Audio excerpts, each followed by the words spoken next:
Maman Denise, azo sala Olive Lembe boye pona nini? Maman Denise Nyakeru, azo sala Olive Lembe boye pona nini? Akana kiyo to ezaki nini? On a connu un régime oyo bato bazo sala prouesse na kati ya armée bazo bo mabango, entre autres Mamadou Ndala. Mamadou Ndala azo beta Rwanda azo kende me babomiye. Pourquoi? Puisque Mamadou Ndala faisait mal, il dérangeait les complots. Un garçon moko boye akufeli maman, et un garçon akufeli maman batendele biloko chambre froide. Mabumu, tilapia, mbongo, mipanzi. Bakisaki na nini lisusu? Masoko dendon, na nini lisusu? Na biloko mususu, mikobos. Poisson. Les Congolais ne sont pas des mendiants. Bazongisa ba mandat ya Daniel Safo. Daniel Safo abiki lelo omuni Daniel Safo asokwa biboye ateli ne longi ateli pe mona maboko omuni ke makolizaka ngulu soki otambola makolo boko mona makolizaka ngulu mais dis-moi ateli ne longi ateli maboko quoi quand même monsieur. Pourquoi le président Félix Tshisekedi a voté contre la Russie? Évitons de l'émotionnel. Eh bien, dans le cadre des relations privilégiées et historiques entre les États-Unis et la RDC, nous félicitons le président Félix Tshisekedi d'avoir voté contre les annexions illégales de la Russie en Ukraine. Par ce vote, le président congolais ne soutient pas l'Occident, encore moins la Russie. Par ailleurs, il veut plutôt faire voir au monde combien il faut rester respectueux du droit international qui nous régit tous au sein des Nations Unies. Le président Félix Tshisekedi considère donc ces annexions comme étant une agression définie dans la résolution 3314 de l'ONU.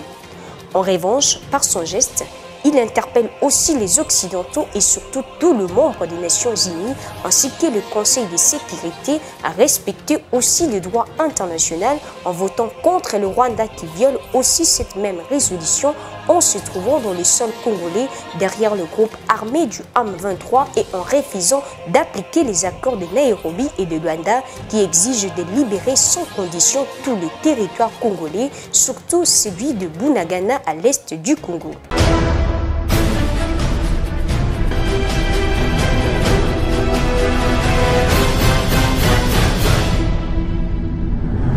Monsieur Dan, bonjour. Également, vous nous suivez sur BM Opinion TV. Chers compatriotes, l'émission Tango qui passe tous les jours sur nos deux chaînes. Nous avons l'honneur et le réel plaisir d'être là toujours ensemble avec vous, vous informer, vous former, parfois vous divertir. Chers compatriotes, la République démocratique du Congo est tombée dans une grande politique dans degré mon cousin d'été. Et là, ce qu'on a commis tout dans les sous que bato mususu ne sika ba bango na ba centre neti ba CNPP mais bazo ne bango na ba chaîne de télévision.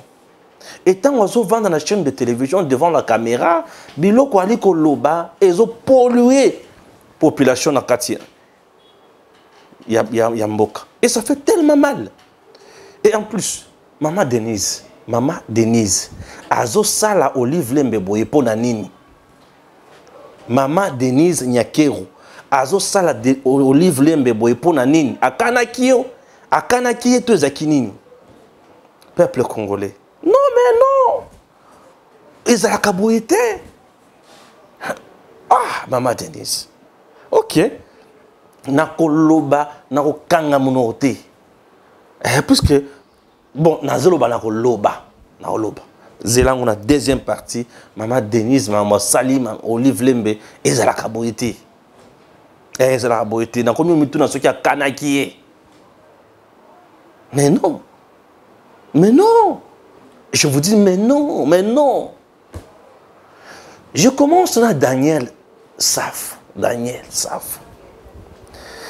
Safo azo lekana chaîne de télévision yana Peter Tian.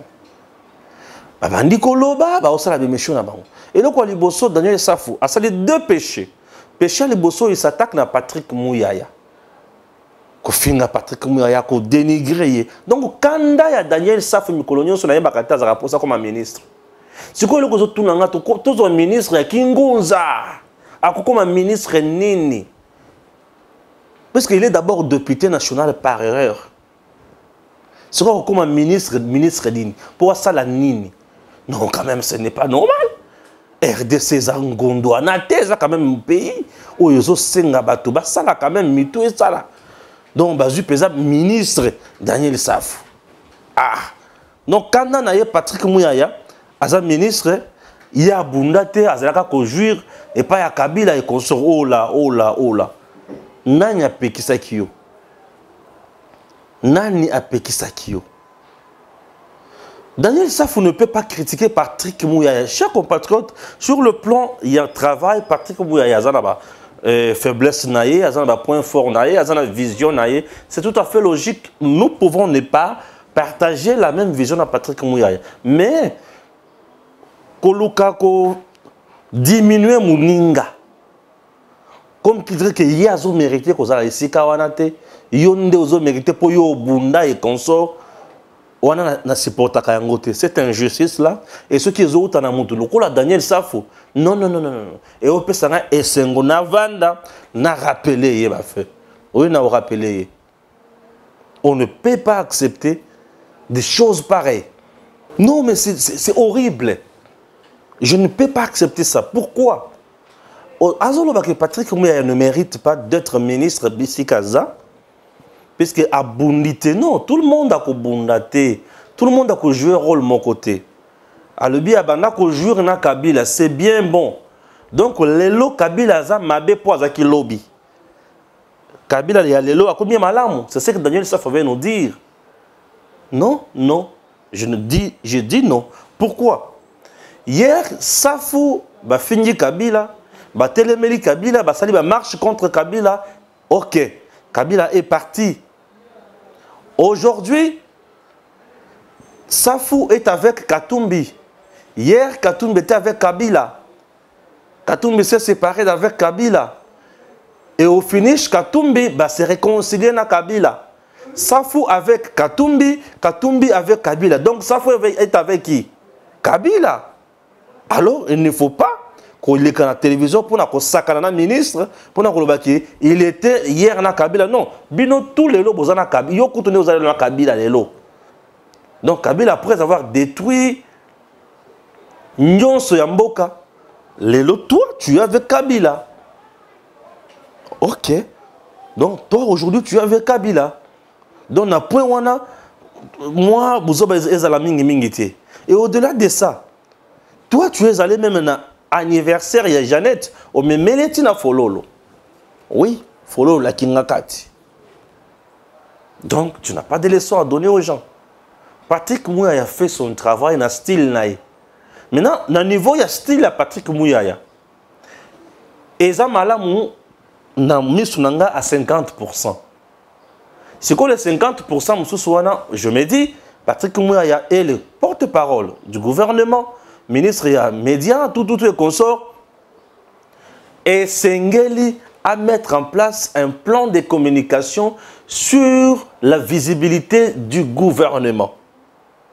L'Olenge Nini, avec de descentes sur terrain, Batouba Mona dans chaque secteur, Misala Oyo, gouvernement a sali, sous l'impulsion, il y a chef de l'État, et Tomoni Baksyon Yosuana. Puisque au Conseil des ministres, le président de la République préside cette réunion. À président Kayango, après sa instruction à Batunyonso, Basala Moussala selon sa vision. C'est-à-dire, une fois le ministre Baké va exécuter mission au président APC, leur bakozonga ba action wana. Et ça une large diffusion. En dehors, il y a une cellule de communication à chaque ministre. Patrick Mouyaya devrait mettre aussi en place celui moko ya communication, il y a action sur l'étendue du territoire national. Ça, c'est ma vision. Patrick Mouyaya devrait également chercher, il y a un influenceur et belé lelo, et dans les réseaux sociaux, sur YouTube,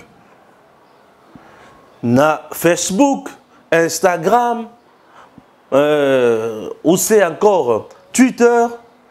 Atali ba chaîne oyo ya bato baza suivi. Et la chaîne a eu quelques têtes. asali moi collège moko ya bato o ba banda ko la visibilité ya ba action ya gouvernement dans chaque ministère bato ba lobelaka ba sala ba ngamone sur wana s'il organisait aussi des choses pareilles et tu vois que moi je propose pourquoi parce que moi je soutiens les institutions de mon pays et je soutiens mon président Félix Antoine Tshisekedi Tshilombo. Donc du fait que nazo luka place ya Patrick Mouyayate d'un côté dans 10 000 yazo ça à 50%. De l'autre côté, dans le lobby, pour moi, ils en ont des limites. Voilà ce qu'il peut aussi faire. Et que ça, là, est ma casse. Puisque Patrick Mouyaya, à la différence, il y a Mende, il n'est pas trop politique comme Mende. Mende était presque porte-parole, il y a Nyonso. Au fin, Kabi dans la Tongo, dans 9h, il y a 10h, Mende, ça les points de presse dans RTNC. En direct, à répondre. Tout ce que tu fais, tout ce que tu dis, il répond. Patrick Mouyaya aussi répond. Mais pas comme Mende. Il fait aussi sa façon, il a aussi sa façon de faire. Ce qui est vrai, il ne sera jamais Mende. Il fera ce qu'il lui trouve mieux dans sa vision et vision à mon conseil. Ce qui tisiko oyo azaka kesikawana, c'est-à-dire il répond dans ma tente, il y a président de la République, il y a premier ministre et voilà. Et nous peuple, nous jugeons sur base à autre, on dit comme on a. Voilà ce que je peux dire. Patrick Mouyaya, c'est un monsieur intelligent. Ça faut la déontologie, déontologie, il y a journalisme, il y a homme politique, il y en a un écouté.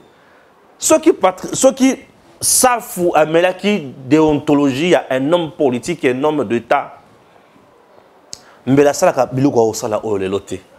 puisque mandat d'abord oyo tata oyo azanango mandat oyo ayewana tango ba voter ba balancer ba résultat azalaka aleka provisoirement député national tokena cour constitutionnel ba invalider alobi awa na kofi muto ka bato na defaki na kosuka wapi ba komi bien déjà honorable alungwe na dra na loso pembe na brosse na lipa na maya lobo akikola la cour constitutionnelle na etoko kena on la kuna non je dois avoir la photo cette photo j'en ai mais sur l'accéléranga photo oyo bomona Daniel Safo bisika uta Daniel Safo photo bomona Daniel Safo oyo c'est devant la cour constitutionnelle oui nazo rappeler kaka bisika uta devant la cour constitutionnelle cette photo que vous voyez. C'est devant la cour constitutionnelle. Aye ko réclamer mandat na ye. Azole la makolongulu. Azolia lo swapembe. Et pour Daniel Safo a récupéré mandat chers compatriotes. Et Senganine. Fachi a bengaka président de la cour constitutionnelle. Benoît Luamba de Rez Mémoire a tout nié. Mais qu'est-ce qui se passe? Les députés validés, invalidés, révalidés, réinvalidés, mais qu'est-ce qui se passe? Tu risques de créer la tension dans le pays. Bon, dites-moi un peu, c'est quoi le problème? Tout ça, bah, tu as peu perdu bah, tu as FCC, bah, bandako calomnier, bah, tu as la mouka, oyo, bah, safo bazalaki, safo bazalaki, bah, son kaba ben na bango ba député. Et avec l'intervention du président Tshisekedi, bazongisa ba mandat ya Daniel Safo. Daniel Safo abiki lelo omuni Daniel Safo asokwa biboye ateli ne longi ateli pe mona maboko omuni ke makolizaka ngulu soki otambola makolo boko mona makolizaka ngulu mais dis-moi ateli ne longi ateli maboko quoi quand même monsieur. Mais comme reconnaissance na Congo surtout na politique congolaise reconnaissance des athées les lois na la TV a offert na Tshisekedi. Les lois Zolobaki en 2023, ce qui est ça, c'est qu'ils aillent. Donc, yé, député ou les cas de recours, la volonté politique à Tshisekedi. À rebattre Tshisekedi en 2023, à niveau, il y a une gratitude politique dans le Congo. À niveau, il y a un sakana dans le Congo. Ce sont des choses où on peut s'en aller. On tombe la ranganer. Parce que nous, ce que Simbi Fachi, qui n'a rien. Tokobebana. Puisque moi, c'est l'image de mon président. Le président Tshisekedi est là. Et ce qu'il a fait, c'est merveilleux pour moi. Oui, c'est merveilleux. Il est là, il fait mieux pour le peuple congolais. Je n'ai pas vu un président Oyaye a changé vu à militaire congolais le Le militaire congolais qui sont restés durant 18 ans abandonnés à leur triste sort. Bana ya ba soldat ba koma kira ba kuluna. Ba bimakana ba machette, ba bimakana minduke ba papa na bango ba ki ba sali beyoma, ba zongi. Basi ba militaire ba koma koteka ba ndunda. Na basi ba militaire ba za supérieur. Ba koma koteka ba ndunda na matembele. Des choses pareilles. Ba militaire continue quand il y a ba militaire et comment qui bisika quand il y a salité. Ba militaire ba comment ba tumoko ba la quand ba ndako ya ba tol. Mais vous avez quelqu'un qui vient qui valorise les soldats congolais comme ça. Mais vous l'insultez. Ingratitude ya ba congolais. Non il y a des congolais juste à Zulu kanine. To vandina Kabila bazo boma biso bazo beta biso bazo finga biso nous sommes sous la domination du Rwanda. Mais vous avez quelqu'un qui dit même non aux États-Unis. Non, arrêtez avec l'exploitation de 6 blocs pétroliers. Restez calme. Nous allons exploiter. En échange, vous nous proposez quoi? Voilà un président. Voilà un patriote. Un président qui passe du haut à la tribune et à Nations Unies à ça le discours historique. Attends, le but, tel nous menace, tel nous a infiltrés, tel tue chez nous, tel viole chez nous. Mais vous avez un monsieur pareil, au liquide à TV pour nous sacarana montrer Tchouana. Mais tu sais que Dieu Daniel Safouvi. Je dis bien, tu sais que Dieu appelle Daniel Safouvi. Il faut qu'on le cacote la bisika zalaki. Il y a une sakabino, il y a un kamamususu. Et longo bani, balo bakangona nganda ya diamba. Ça passe. Mais kamamususu, ceux qui ont lobby, par exemple, dans le centre de santé, Téléma, ça passe. Pour baby qui kuna batumitu et bouger. Makambo mosusu soki au lobby yango na CNPP, ça passe. Ba lobby awa batu ba comment les gens à deux chambres. Mais c'est ba deux chambres. Ça passe. Ils appellent ba débat mosusu au kosala yango mais na stade. Na match à Renaissance na Iman. Ça passe. Mais ça na comme mosusu avant le yango tourner na mutu tali mais na uti wapi na komi wapi. Yango na yebisi bino tango ko kena yebisa bango vérité. Ngana sala ba jeter na côté wana. Moto mususu ayebisi mais Stéphane Mikolo koma trombeli mbeli yaya virage comme il y a ligne rouge na onya tango na okende. Pour c'est de trop. C'est de trop quelqu'un qui passe à la télé. Azana kati ya kolela ba député na bango. Ba député ba poni na bango nzela. Ba le biso to kolanda 1 000 traité. Biso to kolanda un monsieur qui ne sait ni lire ni écrire.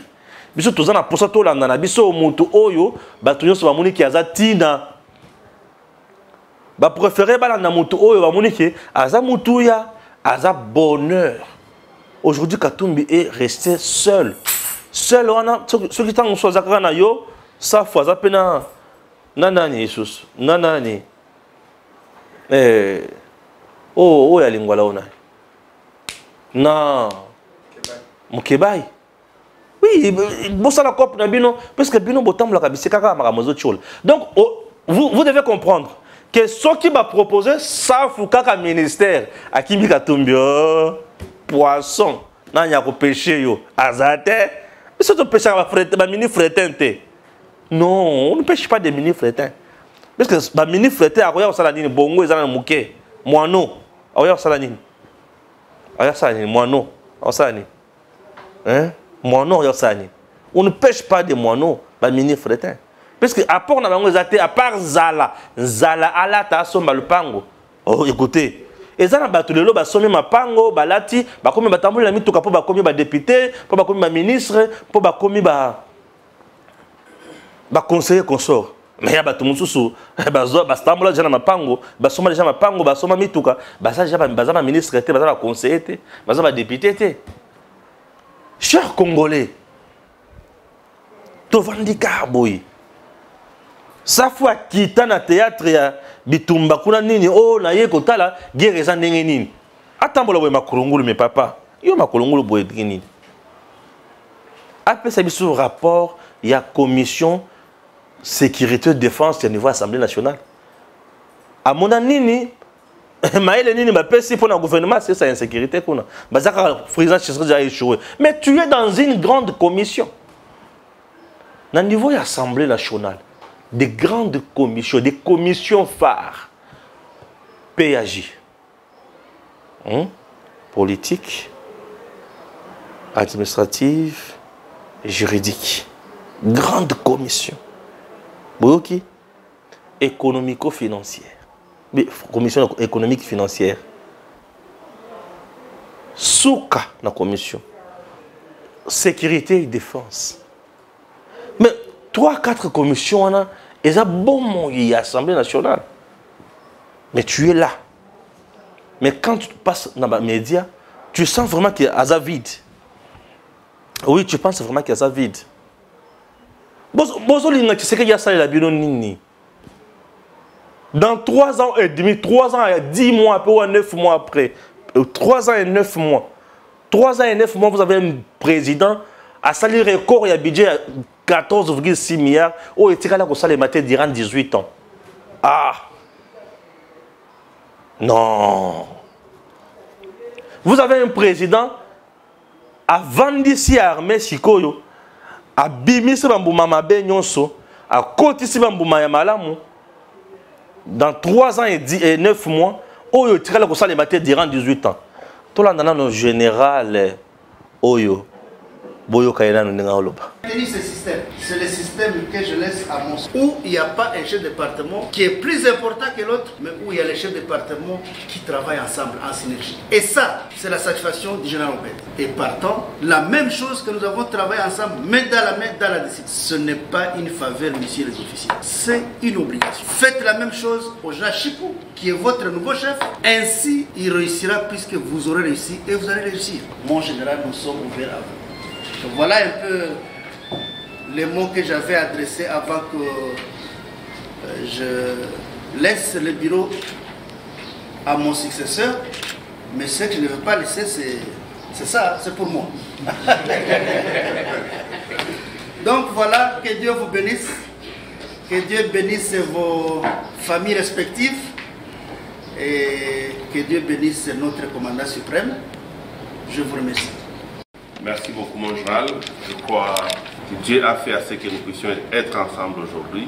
Je remercie le commandant suprême pour avoir fait ce choix, pour avoir porté son choix sur moi et la confiance qu'il m'a faite pour que nous puissions nous retrouver ensemble dans cette salle. Je pense que, comme le général l'a dit, la discipline est la mère des armées. Nous allons travailler dans la discipline pour que nous puissions aller de l'avant. Nous avons des défis à relever. Notre pays est agressé. Il y a l'activisme des groupes armés à l'est de notre pays. Et c'est nous qui sommes en charge des opérations.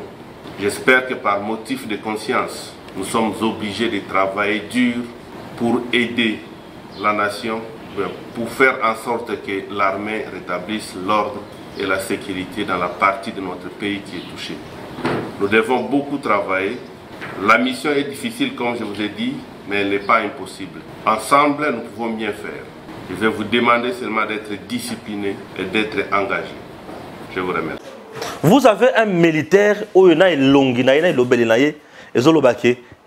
je suis le fils de ce pays, je ne suis pas là pour trahir. Il vous dit, c'est la discipline maintenant. Ah voilà, voilà. On a connu un régime où bateau bazo la prouesse na kati ya armée bazo mabango entre autres Mamadou Ndala. Mamadou Ndala azo beta Rwanda azo kende ba bomiye. Pourquoi? Puisque Mamadou Ndala faisait mal, il dérangeait les complots. Ah oui. Mais ça lorsqu'il vient d'en comprendre réalité. Le 40 députés au Balungwe. Les 11 au Balungwe appellent les Sousouna, Moïse Nonzang. Ça fait à peu près 51 députés. Nami Soussou, Eliezer, Nabatum Soussouana, 53. Baza Ebele au Balungwe. Batouana Balungwe na Tina. Baza Bazo Bate, Baza Mikolo. Lorsqu'un député préfère de quitter un camp pour un autre, Atali déjà le but qu'ici il n'y a pas l'avenir. Puisque le député a dit qu'il y a un peuple. Ce qui bilan, il y a Fati qui est négatif, catastrophique. Un député qui sait très bien qu'il sera réélu ou élu par le peuple. Et qui juge le bilan du président? C'est le peuple. Est-ce que ce monsieur-là peut oser d'aller derrière quelqu'un où il y a le bilan négatif, où le peuple a sanctionné négativement? Non! Les députés ne vont comprendre. Les sont de vrais politiques. Les talibans, il y a si mana est en token élection to kolobanine bon voter biso bon voter na Katumbi bato ba tuna bango j'ai kabine ku fande nini bon voter na Katumbi bato ba tuna bon SNCC ku fande nini bon voter na Katumbi tango azalaka gouverneur a sala biso nini ezaka ka ba rappel to pesa bino ezana ndenga mabete to finga bato te c'est comme un monsieur qui m'a appelé hier. Un numéro moko masqué, inconnu bien sûr. Il me dit, Monsieur Stéphane, donc toi tu n'as que Katumbi comme sujet dans ta bouche. Oui. Oui. Na kotika la kosa l'émission sans qu'il attend Katumbi. Il n'attend pas été. Moutoualé bon, on a vu ça pendant 9 ans à Katanga. N'attend pas été. Oh là, oh là. Eh. Moutou pensa à Salébis Bissala, ça y a modèle one. N'attend pas été, moutou akanga marchandise ya Congo. Moutou akanga minerai ya Congo na Zambie comme sujet zambien. N'attend pas été. Moutou ya moutindo wana un dictateur lokola ye natanga été Moutou a créé biloko tribalisme na Katanga wana tango zaka gouverneur lokola ye natanga été monsieur na kotanga siko sana unité benga lisusu lelo ngape mangala ekosila te na sona la téléphone te monsieur bebe je coupe tienka na tiona liste noire na sala ka bang ebele bon obengaka monsieur Stéphane coin na sona kate na kotiona liste noire au monde peut-être que na kati ozo rappeler nga au monde qui nga na kwiti pona yamba to na lalaki nga papa chérit nga na kati yo rappeler na yamba sus tabati musus nzoto bana fachi fachiko na kati ko na yamba lisusu te non ça ne peut pas passer. Nous avons un président où il y a PC tous les lots, palpitation totale. Tout ce dernier, ça fait quoi pour ça fachité. Le 40 députés, bazaki kara conséquent. Bon, je vous demande aujourd'hui, Fati a quel intérêt d'aller corrompre 40 députés bakota na union sacrée. Union sacrée c'est la majorité. Il a quel intérêt à kokinde pour aïba azosu batumsoso. Non, eux-mêmes va comprendre que bakokis jamais Kobanda ko diriger bango comme de petits messieurs. Le but c'est Fati ou personne. Yango baye. C'est Fati ou personne. Comprendre que le peuple congolais avec le message à Fati ça passe. Na mesure ka Fati ka na musala na salaka. Oui. Parce que quand le but Fati a waté et ça la bato ba occuper na Holanda makamuna olobate. Mais ce que le Félix Tshisekedi a fait ça. Na batu moko bango moko ba Holanda biso. Ba na biso na Facebook. Neti ba vie o le kana ba Facebook na ibi yango te. Donc j'ai beaucoup de gens qui me suivent. Na Facebook. Batu bazo partager, bazo kata ba vidéo. Ya bosala musala na bino o Facebook bo tchana bino. Mais n'oubliez pas de vous abonner sur Edem TV officiel. Et également sur BM Opinion TV. Abonnez-vous aussi là. Vous avez vos Facebook, vous voulez partager mes liens. Faites-le comme vous voulez. Faites-le comme vous voulez. Papa social. C'est le peuple d'abord. Le peuple d'abord. Si on a likambo ya Maman Denise Nyakiero. Maman Denise. Maman Denise a nyoko la olive le na degré moko bozwa idete. Maman Denise. Non, mais Maman Denise a sala za yango te. Okanaki Maman Olive to zakini maman. Non. Non seulement Maman Denise est jolie et belle. Non seulement elle parle bien, non seulement elle est intelligente, non seulement elle est rationnelle, non seulement elle est compétente, mais elle a mis en place une grande fondation. Denise Nyakiero. Et où tu constats là-dessus le concours pour Batoba Kende Susuna Mikili, Misusuba Kende Kotanga. Jeunesse aujourd'hui est zoami pesant à degré mo ya kosanate. Ba jeune oyo banda ko pesa machette kala. Maman Denise Lelo zo ça bango concours. Boza machette te. Salela mutu. Kolisa bongo, o salela pe tibia. bokende bazokende wapi kotanga na ba condition oyo biso tozana na yango te. C'est tout à fait logique, Maman Denise. Non, Maman Denise aujourd'hui donne un devoir, équation, ce qui il y a 5 inconnus. Oh, Madame Olivier Mazoko Kolongolate. Maman Denise aye makambo ya autant bakobenga mama waro, mama wa jambe, mama wa bras, mama wa mabomu. Non, mama ya motu. Mama oyazo tala avenir ya bana. Vous sentez que papa azotala ba congolais ba papa. Maman azotala bana.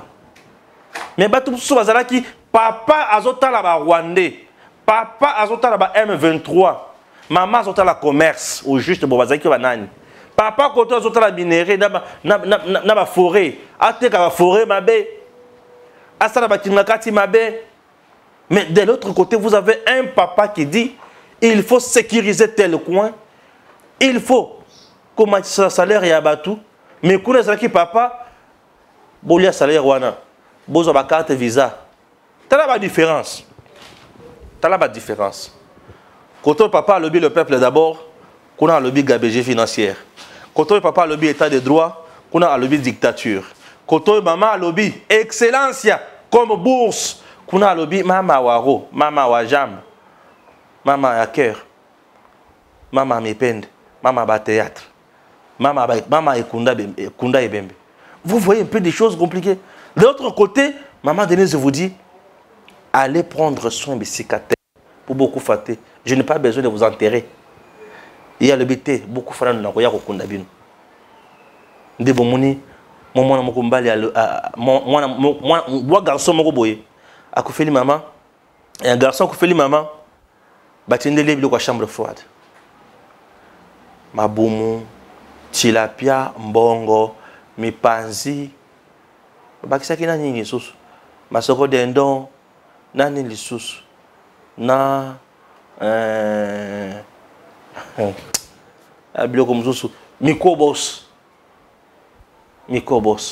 poisson. Les Congolais ne sont pas des mendiants. Beaucoup ici, les Congolais, ils passent, ils ont le pouvoir d'acheter. Ils ont évité que tout ça ne soit pas boy. Ils ont évité le côté. Beaucoup ici, ils ont tinaté. Mais les bandits ont donné. Mais Denise Nyake revient. Elle vous dit, nos enfants doivent étudier dans les meilleures conditions. Bana oyo Denise Nyake wazotina na poto wana. C'est pour l'avantage de qui? De leur famille en premier lieu et de la RDC aussi en deuxième lieu. Pour bana wana bakozonga na mboka na savoir. Boyebi wana yokosunga mabota na bango bakosunga pe ekolo. Voilà comme ça, voilà comment ekolo est tombé maka. C'est comme mutuneti otokolo banini. Maman Denise Okana qui est abanda kotala bango na musika. Est-ce que bato bazo comprendre? Donc musala na yo osangisa bato kabeli bango mbongo bakoti na malewa na yo avion esil babani kobina. Non. Maman Denise akovanda na banani na bana ya Congo. Bana ya Congo basali nini? Ah, vous n'avez pas mangé. Ah, vous n'avez pas à boire. OK, c'est bon. Mais je vous donne juste quoi? Le métier. Azo apprendre biso métier, azo pesa biso bando beauté, azo pesa biso bambisité, azo la kisabiso lolenge ya koloba mbisi. Mutu oyo ba pesi formation, ba pesi avenir ya mutu wana. Voilà une dame. Voilà une dame. Okotika la jamais koyoka ke Maman Denise wana kangisi mutu, ba betaki mutu pour Maman Denise. Même bato bimisela biloko ba vidéo moko ya lokuta awa. Oh, tala mwana mwasi oyo bapanzi machwa. Maman Denise mutotinda ki bato bete masasi biloko lukuta. Biloko lukuta. Balukele ekra makambo ya makasi mama yangani. C'est pour cela quand je regarde Maman Denise comme ça, Fachi Béton. Nous avons un président qui a le cœur, soutenu une dame forte, qui a la tête aussi, et vous sentez que nous sommes dirigés. Oui, Congo est dirigé aujourd'hui. Oui. Congo n'a pas d'affairiste. Tout ça n'a pas d'affairiste à la tête de l'État. Au moni magasin Maman Denise. Au moni supermarché Maman Denise. Au moni maléwa ya Maman Denise. Po ba yebe ke bisika bazana musala na bango za ko sala malewa te, ko sala ba supermarché te, ko sala ba magasin te, ko sala ba entreprise na mbongo ya l'état te. Bazo kota ba boya makambo ya ba concurrence déloyale. Musala na bango ezali ya ko sala la peuple congolais et yango moni bali ko sala. Fondation ya Mama Denise Nyakeo. Et vivaka kaka na badon. Et vivaka na badon. Oh, bah, il va quitter si à l'État, bah, tiens, bon, la fondation. Maman Denise remplie de vertus, des valeurs, Yakosaganate. Merci beaucoup, maman. Zalabon, vous êtes en train d'écrire l'histoire noble pour le peuple congolais. Et le Congo n'oubliera jamais Maman Denise. Oui, parce que Ebele Yabana Obazo Kendekotang. Durant le mandat où le deuxième mandat, pendant encore 5 ans, donc pendant 10 ans, Bana Bakotanga Ebele et Congolais, à Kozobana Ebele, Congo et Kozobana Ebele à Maël. Mais pendant 18 ans, Basala Biso Kaka Bakuluna, et Seigneur Marie-Joseph, Basala Biso Boypona Nini Marie-Joseph, Marie-Joseph. Tout ça, la binonine. Pendant 18 ans, puisque Joseph Kabila, quand il est arrivé au pouvoir, à Koutibana, il y a 5 ans. Moi, à 5 ans, il m'a encore. Mais ce garçon, il y a 5 ans là, le col a eu éducation, a tangité, baboti, makoki, ils ont 5 plus 18, ça donne 23. Vrai Kuluna. Maman na Kuluna. Aokata mutumachete sans plaignant. Maman na Kuluna. Mais ici, dis-moi les garçons, Oyo Fati a coûté 10 ans, le Bika a 10 ans. Bana Oyo Fati a coûté 10 ans. Après 10 ans, il y a pouvoir, Bana a 20 ans. La plupart de Bana Moussou, Oyo Bako a chance de voyager. Oyo Bazana a 19 ans, 20 ans. 10 ans après, moi, on a 19 ans, on a 29 ans. Mais nous aurons un monsieur. Voilà la différence. Nous aurons un monsieur. Mais nous aurons un monsieur. Entre-temps, Fachi, lui aussi, a dit, Maman Denise, c'est bien. C'est une solution rapide. Mais moi aussi, de mon côté, je suis en train d'améliorer la gratuité de l'enseignement pour Bao Yobaza Bas, il y a bien pour le Bao Mata et au Sala Kitoko. Hey, j'ai l'enfant, Nana Mwana Nanga, Mwana Nazotanga. Ton amour qui a ton moi, papa, j'ai un devoir, je n'ai pas encore résolu ça, voilà, voilà. Je dis, ok, c'est là le Natal. Abandiko Sal. Comment, réponse oh, il faut à la oh. Écris alors. Hein? Avant de ce qu'on a télé. Moi, na commis dans le but. Elengi a causé la moi na maïel. Biloko a boy katum ya zo sala ngote. Il est pas comme il faut que metato aïe, c'était bon côté, bon côté. Bon côté. Comment boy? Comment boy? Bon côté, bon côté. Eh, président, bon côté, bon côté. Non! Nathalie, moi, Nathalie, dans le but, voilà. Merci, Fachi Béton. Vous sentez que l'enfant moutou est sale dans le but. Oh, il pense à tel père, tel fils, hein? Tel Fachi également. Et ça l'a bien. Oui, et ça l'a bien. Mais dans ce pays, tout ça qui. Moi, dans la mouki na tongue. Papa, on lit par la yo, ndoki, yo, tala ye kuna ndoki. Li pa nini? Eh, papa. On a l'air inangalti. Moi, na soto se susu yayate. Mais tuna yayana yoana kuna après so sokini ne mbongo asoma. Ay zaman écoute so ça va bien te. Moi na muki akoma na langage mungu boye. Na ilobeli mungu boye. Donc abungi na koloba. Moi na kumina ilobi. Donc bana moko bakoma ka ta mutu. Ta misu. Ta matoi. Na osalo ofo. Moi na ngo osalo ofo wana. Moi na 6 ans, 7 ans. À sa capacité à koloba na osalo ofo. Oh. Na osalo ofo. Katombeli. Ah. Quel langage. Bana ba baby. Pourquoi? Parce que bana ba vandaki. Par exemple 18 ans, bana ba vandaki. Bana ba vandaki, bazoye bateke ba kusuka wapi. Moboti papa na yemo ko la mki na tongo. Azoye batele lo bana ba kolia matembe to kolia ndunda.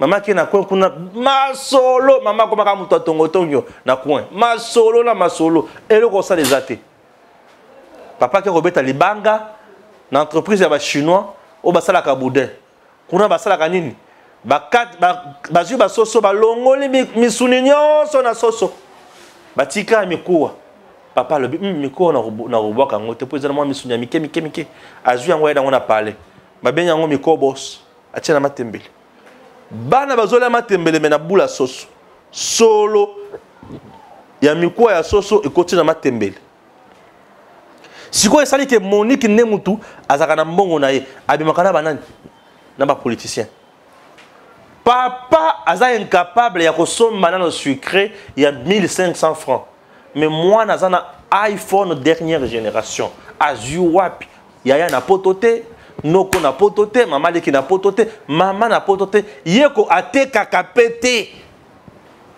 ce que tournier et nandeni Seigneur Marie-Joseph nyoso wana kabila yena mwasinae mama oliva banda kopesa kabila tolite metala mama Denise ninga pesa ka ba toli oui ba pesa nga ba toli oui tout ça Fachi a sa la campagne pembe na ye mama Denise a mona passe ya ba congolais na Congo profond yango le biti eloko na ko sunga mobali langai akokisa mandana ya malamu nazo bana bakenda kotanga puisque na bourse ya excellence on ne regarde jamais ni la tribu, on ne regarde jamais la province, on ne regarde jamais la couleur politique, on ne regarde jamais aux aïe des pèses, aux appels perdus. Non. Moi, je suis fait à la Mayele, Azwa, accueilli et le Congo gagne. Voilà Maman Denise. Maman Denise Nyaker. Oumela Maman. Oza le pamboli pour la bisoba congolais. Zambé a pambola yo. Chers compatriotes, naïb sakabino que Maman Denise a le kakaï. Batomona kaundela sala kabaje. Tant on a le bi awali qui était à bien. À très bientôt.